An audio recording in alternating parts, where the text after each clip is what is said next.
Hello everyone, welcome to true IAS.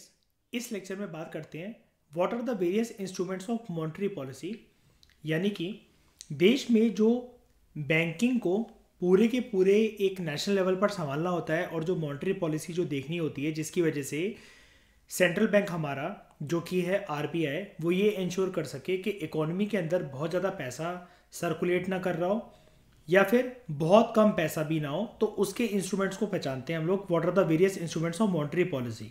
सबसे पहला है रेपो रेट। रेपो रेट एक वो रेट होता है, एक वो रेट ऑफ इंटरेस्ट होता है जिस रेट पर सेंट्रल बैंक से पैसे लोन पर लिए जाते हैं कमर्शियल बैंकों के द्वारा। क्योंकि जैसा कि हमने पढ़ा था, it is the lender of last resort. Commercial bank को लोन देता है सेंट्रल बैंक।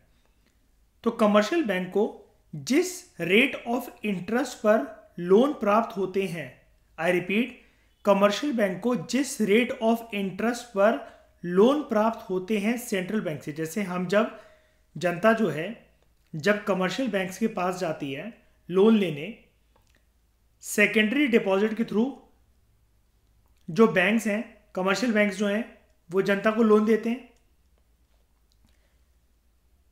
लोन में एक सबसे बड़ी चीज क्या होती है? Principal amount along with interest. Similarly बैंकों को भी कभी कभार पैसों की जरूरत होती है, तो जितना वो पैसा ले रहे हैं कमर्शियल बैंक्स और जितना उनको ब्याज देना पड़ेगा, ये प्रक्रिया वो किसके पास जाकर पूरी करते हैं? ये प्रक्रिया वो पूरी करते हैं रिजर्व बैंक ऑफ इंडिया के पास जाकर। तो it is a rate of interest eight which central bank lends funds to commercial bank. It is in a way cost of boring, यानी कि रेपो रेट हमें यह दिखाता है बोरिंग कॉस्ट कितनी है, किसके लिए? कमर्शियल बैंक्स के लिए। और किससे बोरो कर रहे हैं वो लोग? आरबीआई से। चीप क्रेडिट अगर मिले, इसकी वजह से देश में इन्वेस्टमेंट प्रमोट होती है। वेयर एज डियर मनी का मतलब होता है कॉस्टली। डियर मनी का मतलब होता है कॉस्टली क्रेडिट अगर मिले, महंगे रेट ऑफ इंटरेस्ट पर अगर पैसे मिले, तो उससे इन्वेस्टमेंट डिस्करेज होती है। मान लो एक देश के सामने सिचुएशन है जहां पर देयर इज एक्सेस डिमांड और इन्फ्लेशनरी प्रेशर भी काफी ज्यादा है। सेंट्रल बैंक इस केस में क्या करेगा रेपो रेट के साथ? अब ये है थोड़ा सा application based aspect. In a situation of excess demand and inflationary pressure, central bank repo rate की दरों को बढ़ा देगा। Central bank will increase the repo rate. क्यों? हाई बैंक रेट या हाई रेपो रेट जो है, ये फोर्स करेगा कमर्शियल बैंक को। जब रेपो रेट बढ़ गया, इसका मतलब क्या? कमर्शियल बैंक को भी सेंट्रल बैंक से महंगे रेट ऑफ इंटरेस्ट पर पैसा मिल रहा है। मेरी बात ध्यान से सुनना। अगर रेपो रेट बढ़ गया, रेपो रेट क्या था? ये वो रेट ऑफ इंटरेस्ट है जिस पर कमर्शियल बैंक्स बोरो करते हैं सेंट्रल बैंक से। जब उनको खुद अपना लोन महंगा मिला है, तो वो कस्टमरों को लोन क्या सस्ते पर देंगे? बताओ। हमारा खाता जिस बैंक में है उसको आरबीआई से महंगे रेट ऑफ इंटरेस्ट पर लोन मिला है, तो क्या हमें वो सस्ते रेट ऑफ इंटरेस्ट पर लोन दे देंगे? बताओ। पहले तो अपनी रिकवरी के बारे में सोचेंगे कि नहीं सोचेंगे? 100 रुपए रेट ऑफ इंटरेस्ट पर उनको लोन मिला, हमें वो 25 में दे देंगे? बताओ जनता को। नहीं ना। लेकिन यहां पर सवाल ये उठता है, आरबीआई ने महंगा दिया ही क्यों रेट ऑफ इंटरेस्ट पे कमर्शियल बैंक को लोन? क्योंकि सिचुएशन ऐसी थी देश के अंदर, there was excess demand and inflationary pressure. तो सेंट्रल बैंक ने रेपो रेट को इंक्रीज कर दिया, बैंक रेट को इंक्रीज कर दिया। अभी हम पढ़ेंगे बैंक रेट रेपो रेट, वैसे तो एक ही बात है, एक माइन्यूट सा क्या कहते हैं डिफरेंस होता है, एक छोटी सी बस एक दीवार होती है दोनों के बीच में, उसको देखेंगे। लेकिन अभी के लिए आप इतना समझ जाओ, बैंक रेट रेपो रेट एक ही बात है। हाई बैंक रेट फोर्स करता है कमर्शियल बैंक को to raise the rate of interest, जो कि क्रेडिट को डियर, अभी मैंने आपको बताया डियर का मतलब होता है कॉस्टली बना देता है कस्टमर के लिए। जब रेपो रेट अगर हाई है, ठीक है, बैंक रेट हाई है, तो कमर्शियल बैंक जो है वो भी लोन जब देंगे किसी को, तो इंटरेस्ट रेट कॉस्टली बना देंगे।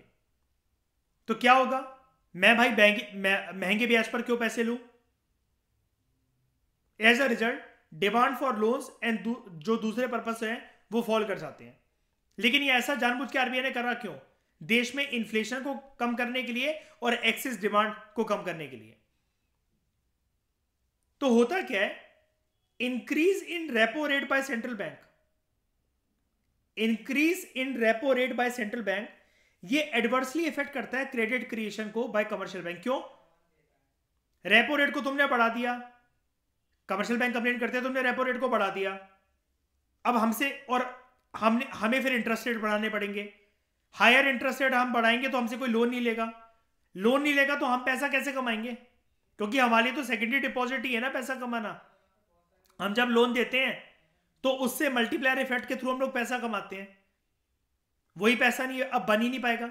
लेकिन आरबीआई बोलता है बेटा शांत, देश के माहौल को, देश की अर्थव्यवस्था को हम ज्यादा अच्छे से समझते हैं, बिकॉज अभी देश में चल रहा है महंगाई हद से ज्यादा, इन्फ्लेशन की सिचुएशन है, एक्सेस डिमांड बहुत ज्यादा कर रहे हैं कस्टमर्स, लोग, पब्लिक, उतनी सप्लाई नहीं है उनकी डिमांड को मीट करने के लिए, और होनी भी नहीं चाहिए। एक्सेस डिमांड का मतलब ये नहीं होता कि सप्लाई को लाकर वहां पर खड़ा कर दो सामने कि लो और डिमांड करो और सप्लाई आएगी, और डिमांड करो और सप्लाई आएगी।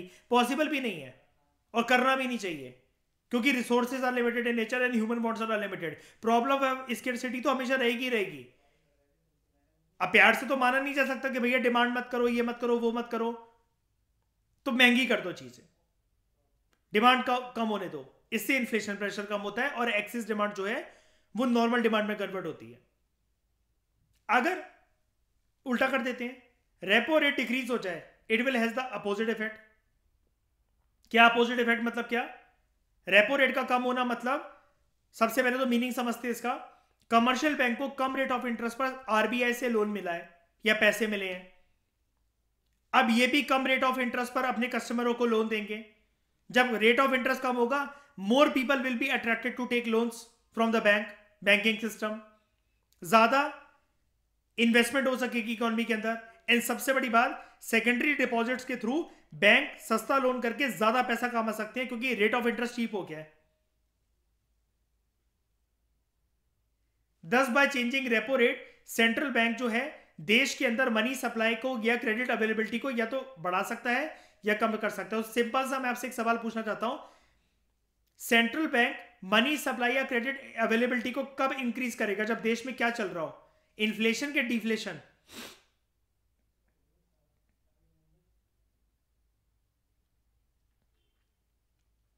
बताओ।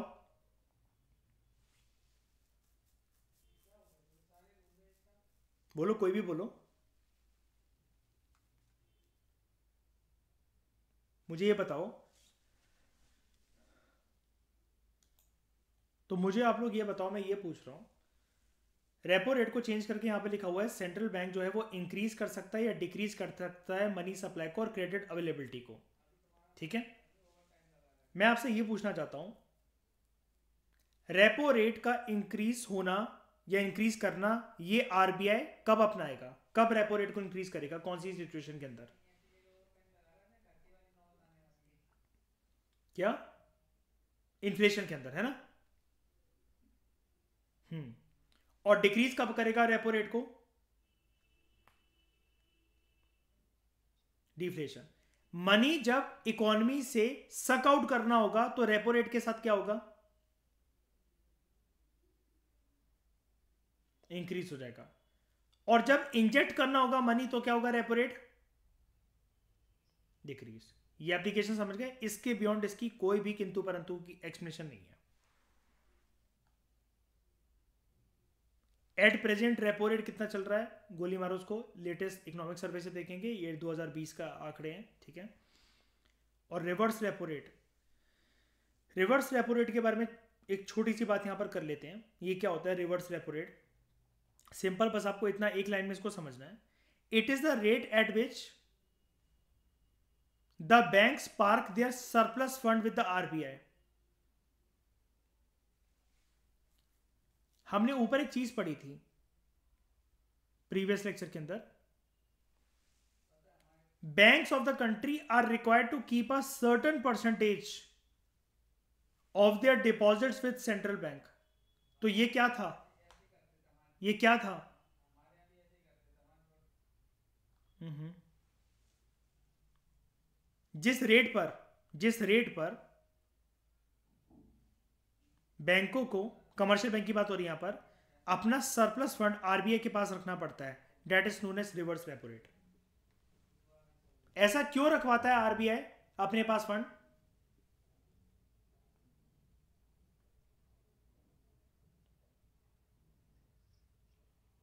ताकि बैंक अगर कल को कोलैप्स कर जाए तो पैसा कुछ ना कुछ उस बैंक, उन बैंकों का या उनके बिहाफ से आरबीआई किसको दे सके? जनता को, ठीक है, डिपॉजिटर्स को। इसके बारे में और जानेंगे नितिन सिंघानिया से, और जानेंगे इसकी एप्लीकेशन के बारे में भी जानेंगे, डोंट वरी। लेकिन मैं आपको एक बात बता रहा था कि repo rate, bank rate generally आप सिमिलर से ही मान जाओ। क्या है ये दोनों के अंदर एक थिन लाइन का डिफरेंस क्या है? बैंक रेट या repo rate are almost similar, except bank rate जो है वो लॉन्ग टर्म के लिए एप्लीकेबल होता है, इमरजेंसी सिचुएशंस वगैरह, and repo rate is applicable for short term period. बस ये डिफरेंस होता है, बाकी कुछ नहीं है ऐसा कुछ के एक अलग से इसका आंकड़े निकलते हो, अलग से उसके निकलते हो। जनरली पेपर के अंदर जो टर्म यूज होती है वो क्या होती है, न्यूज़पेपर्स वगैरह के अंदर क्या देखते हो आप? Repo rate. अब हम लोग बात करते हैं ओ एम ओज की। O M Os, open market operations. This refers to buying and selling of government securities by central bank. ठीक है, खरीदना और बेचना गवर्नमेंट सिक्योरिटीज का सेंट्रल बैंक के द्वारा, किसको?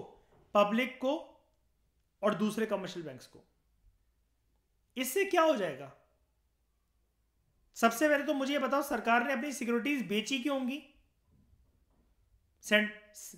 सेंट्रल बैंक से पैसे लेने के लिए, ठीक है, सेंट्रल बैंक से पैसे लेने के लिए, राइट शाइनी? और बाय कब करेगा वो अपनी गवर्नमेंट सिक्योरिटी वापस?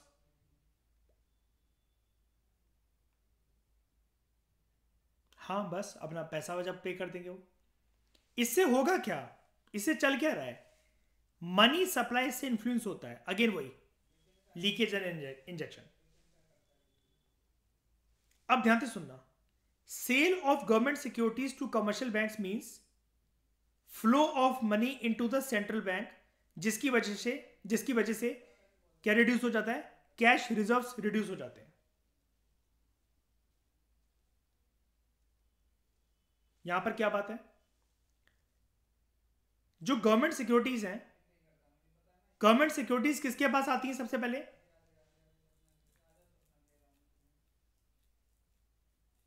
सेंट्रल बैंक अगर उसको कमर्शियल बैंक को सेल कर दे तो क्या होगा? सेंट्रल बैंक के पास मनी आएगी। लेकिन सेंट्रल बैंक मनी को क्यों चाह रहा है?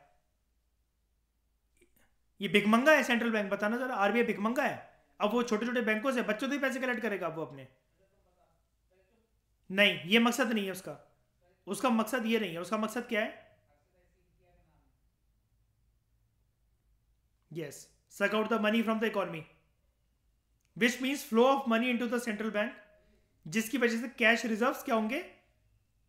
ये इकोनॉमी के अंदर जो पैसा है वो क्या होगा? कम होगा।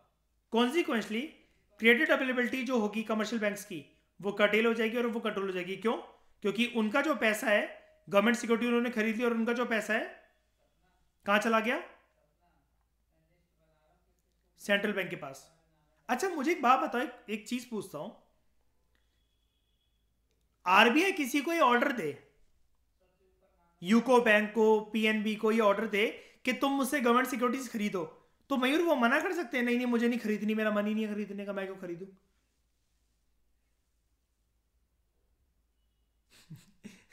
नहीं, मतलब वही वाली बात है, खरीदनी पड़ेगी।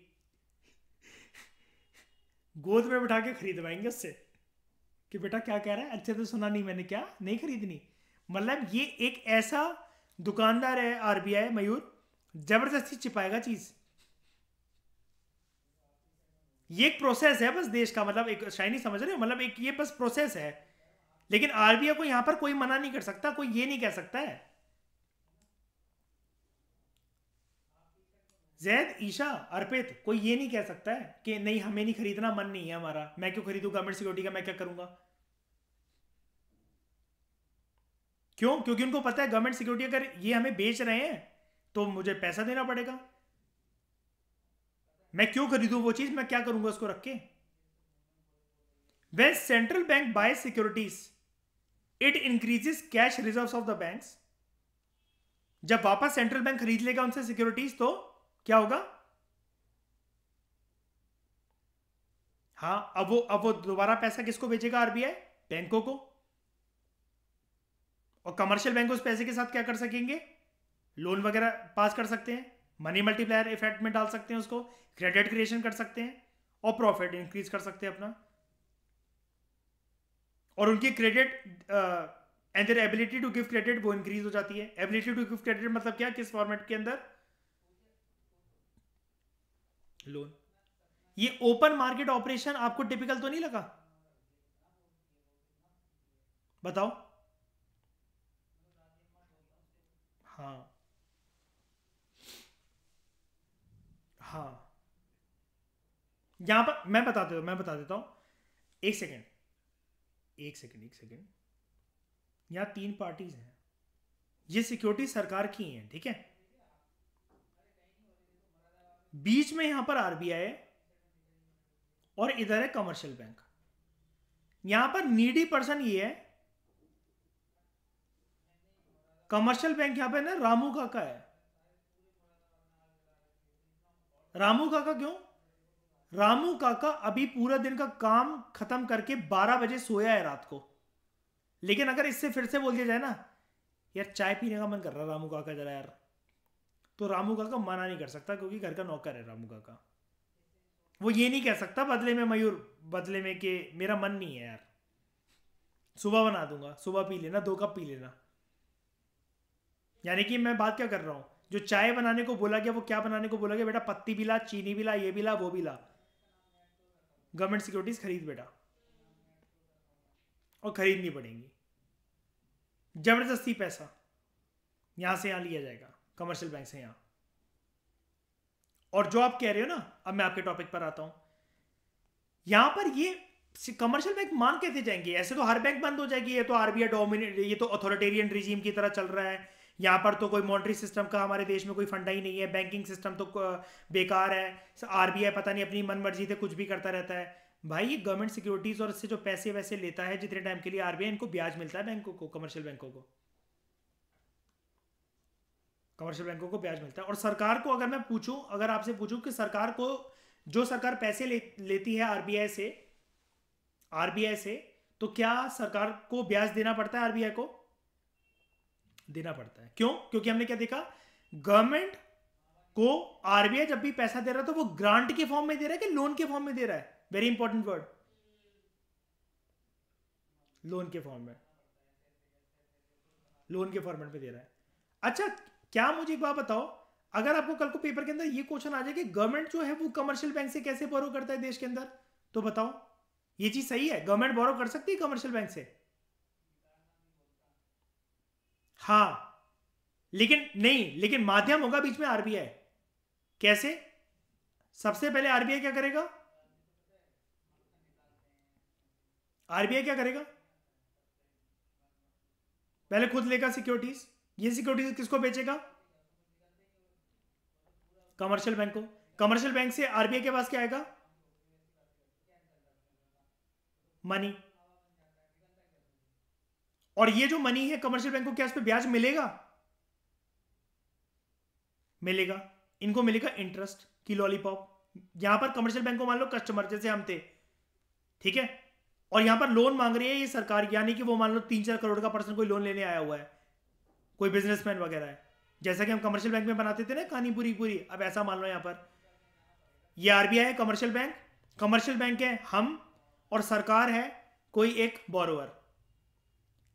यहां आरबीआई जो पैसा आया कमर्शियल बैंक से वो किसको दिया? सरकार को। सरकार से ब्याज लेगा क्या आरबीआई? ब्याज लेगा, यस। लेकिन ये ब्याज इतना बड़ा होगा एज कंपेयर टू जो कमर्शियल बैंक को जो ब्याज देना है आरबीआई को। तो क्या ये शाइनी प्रोसीजर सेम नहीं हो गया जैसे कमर्शियल बैंक और पब्लिक के साथ होता है? तो वैसे ही आरबीआई और गवर्नमेंट के साथ ये प्रोसीजर सेम नहीं हो गया बिल्कुल ऑलमोस्ट? ये चीज है। क्या ये ओपन मार्केट ऑपरेशन, ये थोड़ा सा टेक्निकल होता है, लेकिन क्या ये सबको समझ में आया?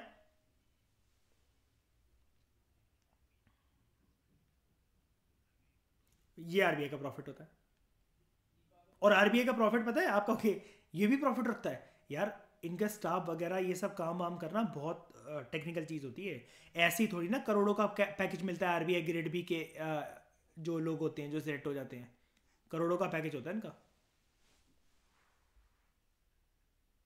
हाँ।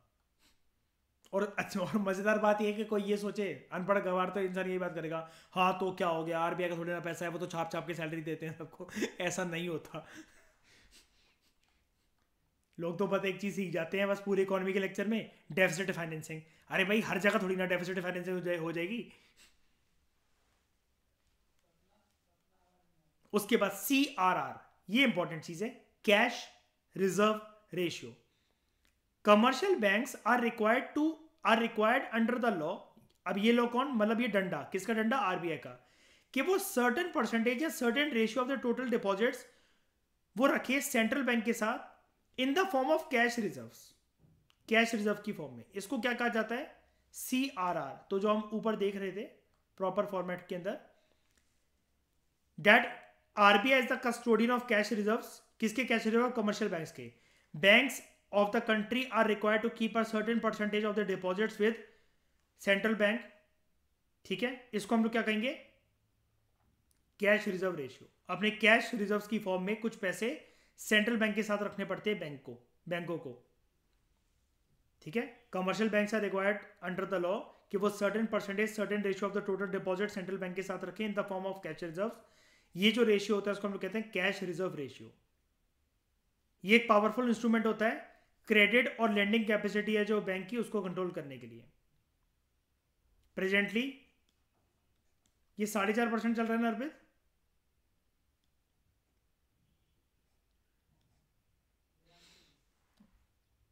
साढ़े 4%। देख लेना, लेटेस्ट इकोनॉमिक सर्वे आएगा, डोंट वरी। मैं तो जानता भी नहीं इसके आंकड़े क्या है। बस ये कि मुझे तो बस ये दिमाग में बस एक प्रेशर रहता है मेरे कि जिस टाइम पर अगर मैं पेपर दे रहा हूँ तो जितना सब जानते हैं उतना तो मैं जानूँ ही, और उनसे ज़्यादा ही जानूँ। तो अभी क्या आंकड़े हैं मुझे से लेना देना नहीं है कुछ भी। लेटेस्ट जो है इकोनॉमिक सर्वे से हम देख लेंगे। टू कटेल the credit giving capacity of the banks. अब बैंक तो सारे के सारे पैसे ऐसे तो लोन पे घुमाता रहे, सेंट्रल बैंक CRR को रेज कर देता है। अगेन माइंड यू, एप्लीकेशन आ रही है यहाँ पर, एप्लीकेशन बेस्ड क्वेश्चन बन सकता है यहाँ से। बैंकों के क्रेडिट गिविंग कैपेसिटी को कंट्रोल करने के लिए सेंट्रल बैंक CRR को इंक्रीज कर देता है। लेकिन जब उसको लगता है कि हाँ क्रेडिट क्रिएशन होनी चाहिए, कमर्शियल बैंक के पास इन्वेस्टमेंट वगैरह दौड़नी चाहिए, लोन वगैरह जाने चाहिए कस्टमर्स के पास, तो when it wants to enhance the credit giving powers of the bank, वो रिड्यूस कर देता है CRR को। यानी कि ऑब्वियस ही बात है ना, CRR को इंक्रीज कर देगा तो ज्यादा पैसा कमर्शियल बैंक का किसकी तिजोरी में रहेगा? उनकी तिजोरी में कि आरबीआई की तिजोरी में? तो क्या फिर वो ज्यादा लोन दे सकता है? नहीं दे सकता। लेकिन आरबीआई ने ऐसा करा क्यों होगा? क्यों उसका ज्यादा पैसा अपने पास निचोड़ के अपनी तिजोरी में रखवा लिया? क्यों? उस टाइम पर मनी, देश में मनी का हालात क्या होंगे इकोनॉमी के अंदर? ज्यादा होगा। और जब उसको ये लगे कि नहीं यार लोन वगैरह मांगने के लिए बहुत लोग हैं और इन्फ्लेशन भी बहुत ज़्यादा कम है और पैसा इतना ज़्यादा इकोनॉमी के अंदर नहीं घूम रहा है, तो वो CRR के साथ क्या करेगा? कम कर देगा। तो क्या कहेगा? अब तुम इतना पैसा हमारे पास मत रखो, तुम बड़े हो गए हो, अब तुम पैसा क्या करो, खुद संभालना सीखो और इस पैसे से पैसा बनाओ, जाओ ट्रेडिंग सीखो, ट्रेडिंग अनलिमिटेड से। Similarly there is another measure called legal reserve ratio, LRR, जो कि अडॉप्ट करा है आरबीआई ने टू कंट्रोल क्रेडिट। अब ये LRR क्या होता है जल्दी बताओ फटाफट, जल्दी जल्दी जल्दी बोलो। कि उनको खुद के पास रखना है, रिजर्व तो दोनों रखना है शायनी, ये खुद के पास रखना है बैंकों को। CRR एक ऐसी चीज है, शगन में 11,000 रुपए मिले मयूर आपको, वो मम्मी ने कहा ये मैं रख लेती हूं, ताऊ जी ने 100 रुपए दिया आपको, वो मम्मी बोली ये तू रख ले संभाल के लिए।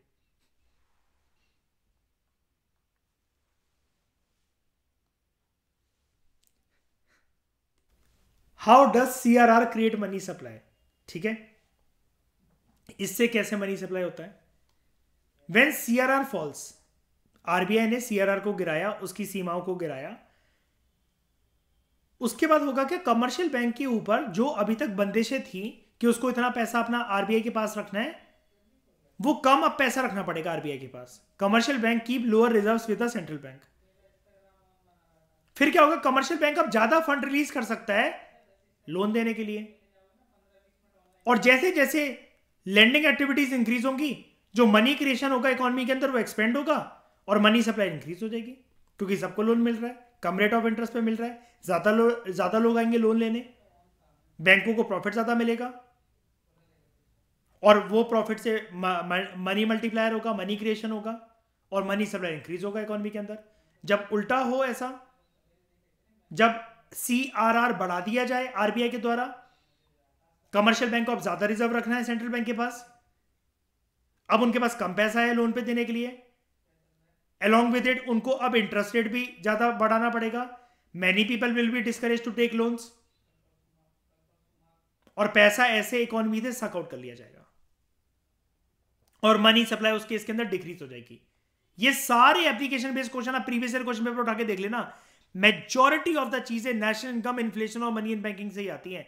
99% इकोनॉमी के क्वेश्चन पिछले 10 साल से, 15 साल से, 25 साल से इन्हीं टॉपिक्स के इर्द गिर्द घूम रहे हैं, और बस बच्चे यही आंसर नहीं कर पाते, क्योंकि इसको रिवाइज करने के लिए ये एक पैराग्राफ नहीं है, ये सिर्फ इतना सा पैराग्राफ नहीं है देखने को, इससे कम से कम 50 प्रकार के क्वेश्चन बन सकते हैं। ये अपने आप में जो टॉपिक है ना, ये सोचने में अगर पर्सन आए ना, जैसा कि हम पढ़ रहे हैं अभी, तो हम एक तो होता है मैं आपको पढ़ा रहा हूं, मैं आपका ब्रेन ओपन कर रहा हूं, एक होता है जब आप खुद से सेल्फ स्टडी भी करोगे, इन पीडीएफ को पढ़कर, प्रिंट निकालकर, बुक की फॉर्मेट के अंदर 500 सवाल तो आपके मन के अंदर खुद भी घूमेंगे ऐसे इसको लेकर। ये जो इंस्ट्रूमेंट ऑफ मॉनेटरी पॉलिसी है ना, ऐसा मान लो कि इकोनॉमी, पूरी इकोनॉमी जो यूपीएससी की है ना प्रीलिम्स के अंदर, 65% वेटेज तो सिर्फ इस टॉपिक की है, इंस्ट्रूमेंट ऑफ मॉनेटरी पॉलिसी की।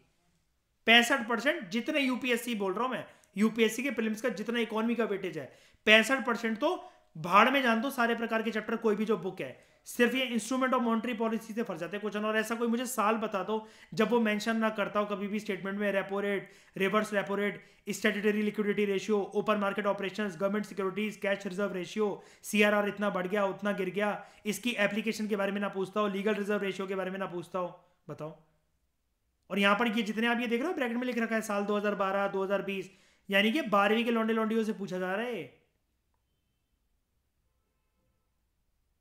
तो अगर 12वीं के लौंडा लौंडिया पढ़ सकते हैं तो आप भी पढ़ सकते हो, जब वो अपना सीबीएसई का पेपर निकाल सकते हो तो आप भी यूपीएससी का पेपर निकाल सकते हो आसानी से, सिंपल सी चीज है।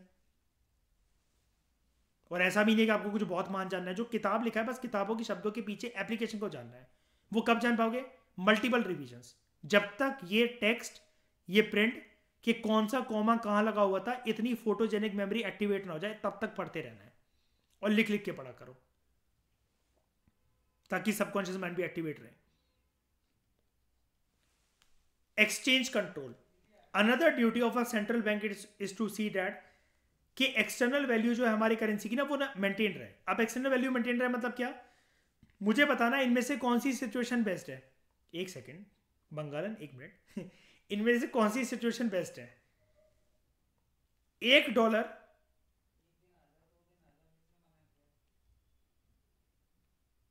1,000 का आ रहा है। दूसरी situation $1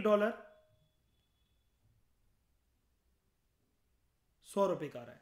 which situation is best? $100 का आ रहा है। क्यों? ये क्या शो करता है कि हमारी करेंसी की स्ट्रेंथ है या वीक है? स्ट्रेंथ है। ठीक है, इस चीज को मेंटेन करना कि $1,000 ना हो, इसकी जिम्मेदारी कौन है? इसकी जिम्मेदारी किसके पास है? सॉरी, इसका जिम्मेदार कौन है? RBI, central bank. ठीक है, और ये सिर्फ डॉलर तो एक चीज होती है, हमारे दिमाग में तो डॉलर डॉलर छाया रहता है।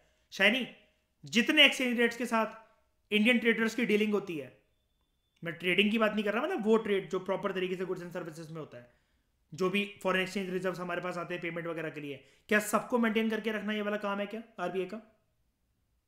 ठीक है। अब एक बात याद रखना, फॉरेन एक्सचेंज और फॉरेन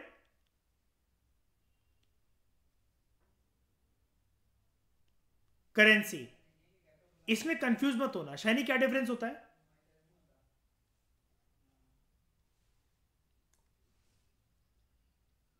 अरे नहीं यार, ये दोनों सेम चीजें होती हैं, ठीक है? कंफ्यूज मत होना इसमें कभी भी पेपर के अंदर।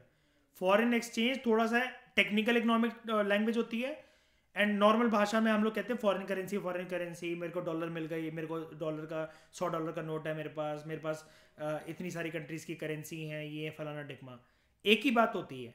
Foreign exchange and foreign currency एक ही चीज है, ठीक है?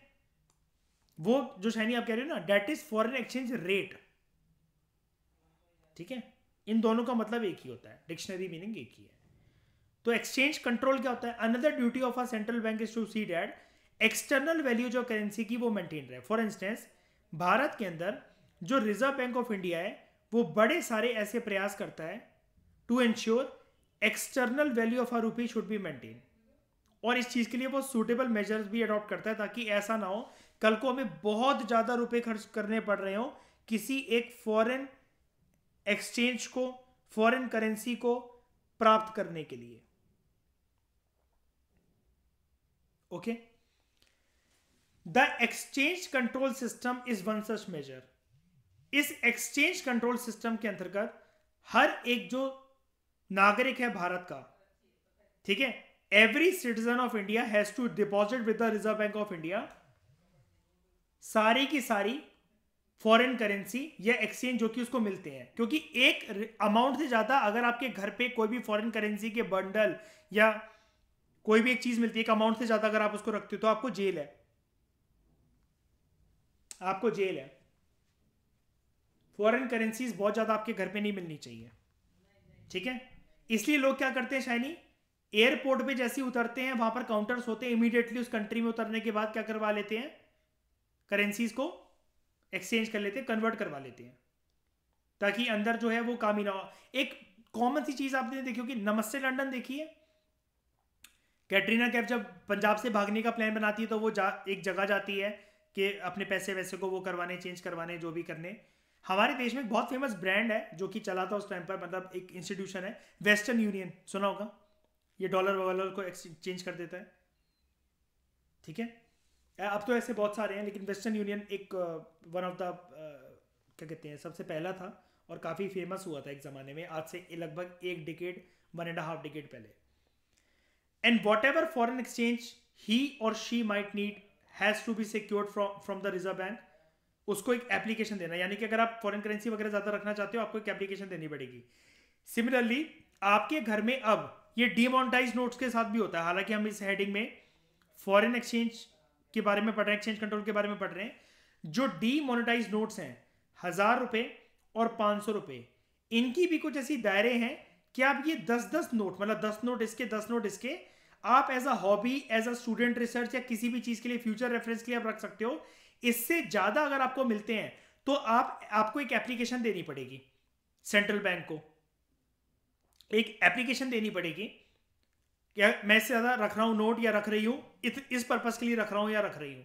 अगर आपने एप्लीकेशन नहीं थी और इस लिमिट से ज्यादा अगर पुराने 1000 के नोट और पुराने 500 के नोट आपके घर पे मिले तो जेल है आपको,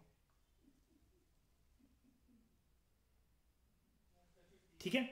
उसके बाद लेंडर ऑफ लास्ट रिजॉर्ट, ये हमने पढ़ा था प्रीवियस लेक्चर के अंदर function.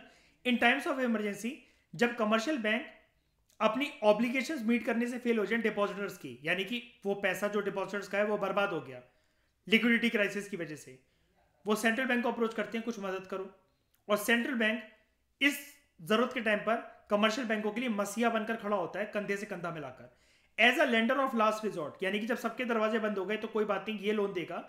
Central bank guarantees solvency. देखो दो वर्ड होते हैं, एक होता है इनसॉल्वेंसी, एक होता है सॉल्वेंसी। इनसॉल्वेंसी मतलब डूब जाना, सॉल्वेंसी मतलब तैरते रहना। और ये फाइनेंशियल अकोमोडेशन प्रोवाइड करता है, फाइनेंशियल स्ट्रेंथ प्रोवाइड करता है कमर्शियल बैंक को, ताकि वो हमारे देश में मॉनेटरी सिस्टम और बैंकिंग सिस्टम में तैरते रहे, इंसॉल्वेंट ना बने, डूबे ना, एक आयरन नेल की तरह डूबे ना, शिप और बोट की तरह तैरते रहे हमारे देश के फाइनेंशियल समंदर में।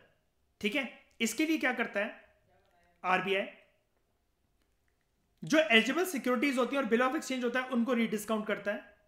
यानी कि ये कौन लेकर आया है इसके पास, ये सिक्योरिटीज और बिल ऑफ एक्सचेंज कौन लेकर आया है? कमर्शियल बैंक, ऑफिस, ये बात है। ठीक है, और उसके बाद इन सिक्योरिटीज के अगेंस्ट उनको लोन प्रोवाइड करता है। जब कमर्शियल बैंक की स्थिति अच्छी हो जाएगी तब वो क्या करेंगे इन सिक्योरिटीज और उसके साथ? अभी तो बेच दी है, बाद में क्या करेंगे? ये प्रक्रिया चलती रहती है। This saves the bank from possible failure and banking system from a possible breakdown. लेकिन कभी कभार जब इतना भी नहीं हो पाता, तो जब वही वाली बात है ना, जिसकी मारने की ऊपर वाले ने भी सोच ली है, तो इंसान तो क्या ही बचाएंगे उसे। On one hand, central bank by providing temporary financial accommodation, एक तो ये फाइनेंशियल स्ट्रक्चर को बचाते हैं कोलैप्स होने से, और दूसरा फाइनेंशियल इमरजेंसी को भी लगने से बचाते हैं हमारे देश के अंदर, आर्टिकल 360। क्योंकि ये तो एक बैंक की बात है, लेकिन अगर ऐसे सारे बैंक एक के बाद एक कोलैप्स होने लग जाए तो फिर तो क्या ही होगा देश का। और लोगों का, हाँ सबसे बड़ी बात तो लोगों का ट्रस्ट मेंटेन रहता है बैंकिंग सिस्टम के अंदर। उसके बाद फॉरेन एक्सचेंज रिजर्व का वो वाला पॉइंट थोड़ा सा फीका लगा होगा आपको, एक्सचेंज कंट्रोल को मेंटेन करना, ये तो कंट्रोल को मेंटेन करने वाली बात हो गई। फॉरेन एक्सचेंज रिजर्व का कस्टोडियन भी रहता है, यानी कि जितनी भी फॉरेक्स करेंसी है ना, उसका कस्टोडियन भी यही है। Central bank also function as the custodian of countries के जितने हमारे देश के पास जितने भी फॉरेन एक्सचेंज रिजर्व होते हैं, डॉलर हो, येन हो, पाउंड स्टर्लिंग हो, जो भी हो, ठीक है, रेन मिनबी हो, चाइना की करेंसी हो, किसी भी कंट्री की अनगिनत करेंसियां हो, ठीक है, जो कि हम एक्सेप्ट करते हैं, अगर वो हमारे देश के अंदर फ्लोट कर रही है, उसका कस्टोडियन रहता है RBI. It is a responsibility of the central bank कि वो हमारी नेशनल करेंसी को, ठीक है, इस प्रकार से स्टेबलाइज करे कि उसकी एक्सटर्नल वैल्यू जो है दूसरी करेंसीज के इर्द गिर्द वो उनके साथ साथ बरकरार रहे। ऐसा ना हो कि हमारी करेंसी, हम मैं दो वर्ड आपको बताऊंगा, ठीक है, devaluation, revaluation, appreciation and depreciation of currency, ये हम पढ़ेंगे किसी अदर कंटेक्स्ट में पढ़ेंगे कि हमारी करेंसी कैसे भी करके कमजोर नहीं होनी चाहिए। देयरफॉर क्या करता है RBI, it keeps a certain minimum amount of gold and foreign currency like US dollar, British pound against note issue, ताकि इमरजेंसी रिक्वायरमेंट जो है फॉरेन एक्सचेंज की उसको मीट करा जा सके। यानी कि जैसे जब वो प्रिंटिंग ऑफ करेंसी नोट करता है तो उसके अगेंस्ट में भी 200 करोड़ के गोल्ड और फॉरेन सिक्योरिटीज रखता है ना, तो यहां पर आज आपको नई बात क्या जानने को मिली, फॉरेन एक्सचेंज को भी जब आरबीआई रखता है तो उसके अगेंस्ट में क्या मेंटेन करके रखता है, certain minimum amount of gold and foreign currency, ठीक है, अगेंस्ट नोट, मतलब ये भी जब ये देश में कितना पैसा क्या है उसके अगेंस्ट में गोल्ड और ये मेंटेन करके रखता है फॉरेन करेंसी। अगेन ये वाली बात वही है, फॉरेन सिक्योरिटीज को मेंटेन करना, जो कि हमने पढ़ा था शायनी मोस्ट लिक्विड फॉर्मेट के अंदर हो। तो यहां से एक नई बात का खुलासा होता है कि हमारे देश में जो भी नोट्स हैं, जो भी नोट्स प्रिंट होने वाले हैं या होंगे, ये चीज डिटरमाइन होगी कि बैकअप में गोल्ड कितना पड़ा है और बैकअप में फॉरेन सिक्योरिटीज कितनी पड़ी है, जिसका फॉरेन करेंसी भी पार्ट है। At the same time, in order to minimize fluctuations in the foreign exchange rate, RBI क्या करता है, वो फॉरेन करेंसीज को मार्केट के अंदर बाय सेल करता रहता है। यानी कि देख रहे हो, सबसे बड़ा ट्रेडर तो आरबीआई निकला फॉरेक्स मार्केट का, देख रहे हो मयूर खुलासा। और हमारे देश के अंदर इंडियन ऑपरेटेड या कोई भी कंपनी ऐसी जो इंडिया से फॉरेक्स में ट्रेडिंग करवाने के लिए अलाउड करे, उसकी परमिशन आज तक किसी को नहीं मिली है। हम लोग बाहर के प्लेटफॉर्म्स यूज करते हैं जनरली फॉरेक्स में ट्रेड यूज करने के लिए, मतलब प्रॉपर जो फॉरेक्स के जो प्लेटफॉर्म्स हैं। अब करने को तो जेरोदा, ग्रो और मतलब जो भी हैं धन वगैरह, इसमें भी फॉरेक्स कुछ कुछ ट्रेड हो जाते हैं, ट्रेड टाइगर में, शेयर खान में, इन सब में हो जाते हैं, लेकिन प्रॉपर प्लेटफॉर्म जैसे ऑक्टा एफएक्स हमारे देश का नहीं है, ठीक है, तो उसमें ये सब चीजें ये अलाउड नहीं होती हैं। Meta version 5, meta version 4, clearing house function as a central bank, it acts as a clearing house for its member bank. Bank जो है they receive, banks receive cheques drawn on the other banks from their customers. यानी कि आपको check sign करके किसी ने दिया, वो चेक हो सकता है किसी और बैंक का हो, और वो जाकर आप अपने बैंक में लगा रहे हो, तो पैसा क्या आएगा आपके बैंक में कि नहीं आएगा बताओ? ऑब्वियसली बात है आएगा। ये तो वही वाली बात हो गई ना कि आपके पास अगर फोन, मेरे पास फोन पे है, आपके पास गूगल पे है, यूपीआई आईडी भी तो एक चीज होती है, स्कैन भी तो एक चीज होती है, तो क्या पैसा नहीं आ पाएगा क्या एक दूसरे की तरफ? Similarly, checks on a particular bank are drawn and passed into the hands of other banks, जिसको उनको निकालना पड़ता है फ्रॉम द ड्रॉइज बैंक। मतलब जो भी डिपॉजिट करवाने आता है, जिसने भी चेक वगैरह लगा रखे हैं, दूसरी पार्टी को पैसा जाना है, कुल मिलाकर ये वाली बात है। ऐसा मान लो दो अलग अलग बैंक हैं, उनके दो अलग अलग बनते हैं, आपस में उनको ट्रांजैक्शन करनी है, ठीक है? तो वो ट्रांजैक्शन पॉसिबल हो पाएगी कि नहीं हो पाएगी? बिल्कुल हो पाएगी। तो अगर मान लो पीएनबी, पंजाब नेशनल बैंक, और PSB, Punjab and Sind Bank, इनके दो कस्टमर हैं, जिसका एक अकाउंट पीएनबी के अंदर है, एक का अकाउंट पीएसबी के अंदर है, इनके बीच में जो भी ट्रांजैक्शन होगी एक दिन के अंदर, जो भी लेन देन होगा, या बैंकों के बीच में आपस में जो लेन देन होगा, इसका पूरा कॉपी, कितनी ट्रांजैक्शन हुई, कितने अमाउंट की हुई, कब कितना पैसा कितने बजे गया, ये पूरा क्लियरिंग हाउस फंक्शन करने का काम करता है आरबीआई। इंडिपेंडेंट और separate realization to each cheque would take a lot of time. मतलब अगर ये लोग आपस में एक एक करके काम करने लगे, पीएनबी पीएसबी को बोले, पीएसबी पीएनबी को बोले, फिर इसकी पीएनबी को हो सकता है आईसीआईसीआई के साथ भी डीलिंग चल रही हो,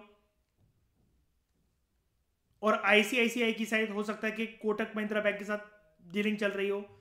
इतनी सब भागा दौड़ी में तो बैंक फिर अपना काम कर ही नहीं पाएंगे। इंडिपेंडेंट और अलग अलग तरीके से सेपरेट चेक्स के बारे में, चेक को क्लियर करना, उसका देखना कि वो चेक बाउंस तो नहीं हो गया, चेक लगा कि नहीं लगा, ये बहुत ज्यादा टाइम ले लेगा। सेंट्रल बैंक यहाँ पर क्लियरिंग फैसिलिटीज प्रोवाइड करता है सभी बैंकों को। वो कहता है तुम बैंकिंग ऑपरेशंस करो, तुम कस्टमरों को देखो, मैं देखता हूं तुम्हारे फंक्शंस को, मैं करता हूं तुम्हारी सारी सेटलमेंट क्लियर। ये फैसिलिटीज प्रोवाइड करता है बैंक के लिए आरबीआई, कि वो they should come together every day, और वो अपने चेकिंग क्लेम्स को सेट ऑफ कर सके without physical movement of cash. अब पहले ये सिर्फ चेक की बात होती थी, अब यहां पर ऑनलाइन और डिजिटल माध्यम से भी जो ट्रांजैक्शन जितनी भी होती है, जब से ये नेफ्ट और आरटीजीएस आया है नोटबंदी के बाद, ये बहुत जो दो टर्म्स जो बहुत ज्यादा पॉपुलर हो गई हैं, ठीक है? और ये अलग अलग जो कैश ट्रांजैक्शन, मनी ट्रांजैक्शन करने के जो इंस्ट्रूमेंट्स हैं, फोन पे, गूगल पे, ठीक है, पेटीएम, यूपीआई आईडीज, स्कैन, ठीक है, ये जितनी भी सारी की सारी चीजें हैं, इनको भी अब डे टू डे सेटल करने का काम देखता है आरबीआई। पहले सिर्फ चेक चेक ही लिखा जाता था, तो चेक को यहां पर सिर्फ वो मत मान लेगा कि ये मत मान लेना कि ओनली चेक्स, गलत हो जाएगा क्वेश्चन बनना आपका। दो बैंकों के बीच में किसी भी प्रकार से ट्रांजैक्शन हुई हो, ऑनलाइन, चेक के माध्यम से या कैश टू कैश, उसके पूरे के पूरे एक सेटलमेंट्स को क्लियर करने का काम करता है आरबीआई। आरबीआई शाम तक बता देता है या अगले दिन तक, एक दिन के अंदर बता देता है, तुम्हारे इतने पैसे पेंडिंग है जो कि तुम्हें इसको देने हैं। पीएनबी को बता देगा कि पीएसबी को कल इतने पैसे तुमने देने हैं। किसी किसी दिन पीएसबी के भी पेंडिंग होंगे, तो पीएसबी को बता देगा कि तुम्हें पीएनबी को इतने इतने देने हैं। कस्टमरों ने जो ट्रांजैक्शंस करी हैं उसकी फीस वगैरह लगते हुए, एटीएम चार्जेस वगैरह लगते हुए, सेटलमेंट ये बोलती है, आरबीआई बता देता है, रिपोर्ट सेंड कर देता है कि आपको इतने पैसे क्लियर करने हैं उसको। ऐसे ट्रांजैक्शंस होती रहती है स्मूथली सभी बैंकों के बीच में, वरना हर एक बैंक बहुत महान बनने की सोचता है। वरना जो सिविल स्कोर है आजकल तो ये भी होने लगा है, बैंकों के बीच में इतनी आपसी तालमेल हो गई है कि आपका सिविल स्कोर अगर एक बैंक से खराब है ना, बहुत ज्यादा, कि आपने गाड़ी फाइनेंस करवाई थी और कभी किस्तें नहीं बढ़ी, वो नहीं भरी, नए बैंक के पास आप जाके बेवकूफ बनाने का सोचो कि मैं यहाँ से गाड़ी वगैरह फाइनेंस करवा लेता हूँ, कौन नहीं देख रहा है, वो उस बैंक का जिसका आपको लग रहा है कि इसका तो क्या ही लेना देना होगा, ये बैंक तो, मैं पीएनबी के पास आया हूँ और मैंने ये जो फ्रॉड करा था, ये क्या कहते हैं, एयू बैंक के साथ करा था, तो मैं ये कैसे जान लेंगे? वो रिपोर्ट पूरी की पूरी सेंड हो जाती है। आरबीआई आजकल ये भी करने लगा है कि सभी बैंकों को बोलते थे कि सिविल स्कोर अगर ये जो कस्टमर की है, तभी तो ये केवाईसी होती है, know your customer, Aadhaar pan वगैरह सब कुछ लिंक होकर पता लग जाता है एक कस्टमर का रिकॉर्ड कैसे रहा है दूसरे बैंक के अंदर, ताकि हर्षद मेहता जैसे स्कैम ना हो।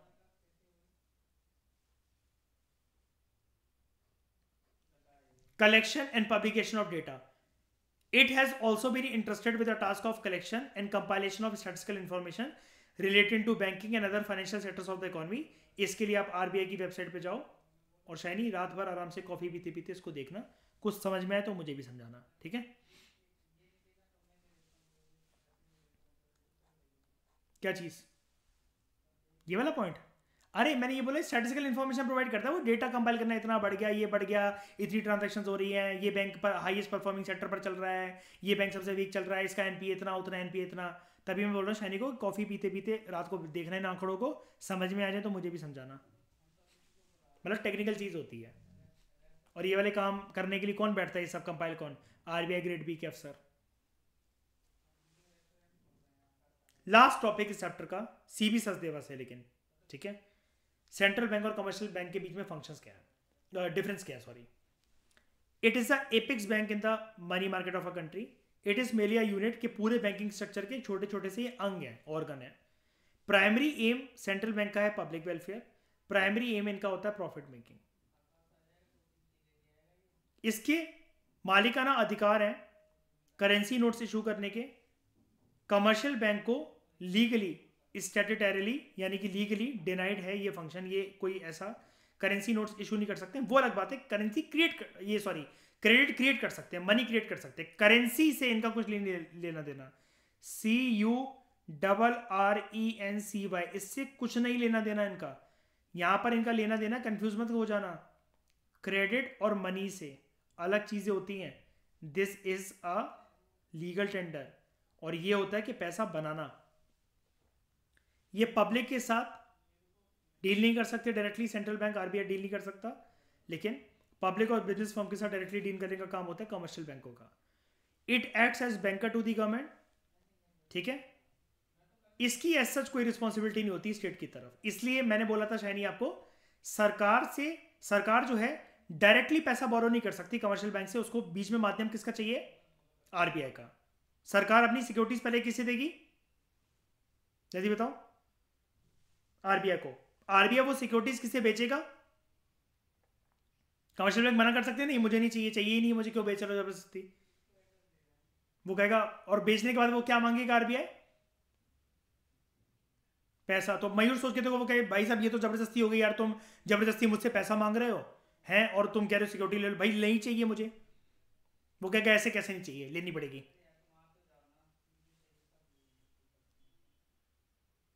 मौत मोहब्बत, इकोनॉमी के अंदर मौत मोहब्बत और आरबीआई की बातों को इग्नोर करना बहुत मुश्किल है।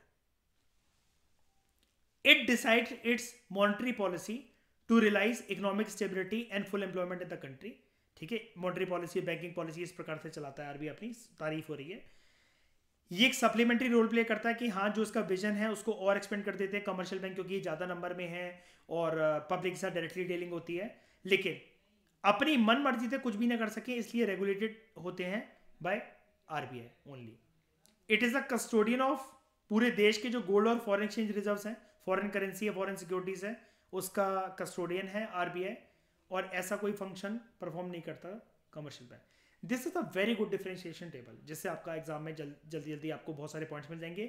2 पेजेस भी आपके भर जाएंगे, अगर 10 नंबर का आया 15 का भी आया इनकेस, तो आप आराम से एक कॉलम डालकर यहाँ पर आप अपना सेंट्रल बैंक और यहाँ पर कमर्शियल बैंक्स जो हैं उनके बारे में आप आराम से मेंशन कर सकते हो। 7 पॉइंट है, काफ़ी अच्छे पॉइंट है, शॉर्ट है, प्रिसाइज है, सारी चीज़ें बताते हैं, और एग्जाम के अंदर जितना टाइम मिलेगा उस लिहाज से लिखने के लिए काफ़ी अच्छे पॉइंट हैं। उतना ही है कि इसके बियॉन्ड टाइम होगा ही नहीं कि आप कुछ मेंशन कर पाओ उस क्वेश्चन के अंदर। जितने मिले उतने मिल के उतने लेकर निकल लो। इस डिस्कशन में दोस्तों फिलहाल इतना ही, और सीबी सचदेवा से मनी एंड बैंकिंग हमने बहुत ज़्यादा कॉम्प्रिहेंसिव तरीके से कवर करा, लेकिन ये सिर्फ ट्रेलर था। पिक्चर देखेंगे नितिन सिंघानिया से, और भी नए नए तरीके के बैंक, और भी उनके नए नए तरीके के फंक्शंस जैसे स्टैट्यूटरी लिक्विडिटी रेशियो, और भी चीज़ें हैं, वो हम सारी की सारी नई नई चीज़ें पढ़ेंगे। आरबीआई का इतिहास और अच्छे से जानेंगे, ठीक है। आइडिया किसका था, कौन पर्सन्स इन्वॉल्व थे, पहले इकोनॉमिस्ट कौन थे, ऐसे, ठीक है, सब जानेंगे। आरबीआई के पहले गवर्नर, लेटेस्ट गवर्नर, सब कुछ। इस डिस्कशन में फिलहाल इतना ही। Thank you very much for discussion. हमारा चैप्टर कॉम्प्रिहेंसिव तरीके से कंप्लीट हुआ।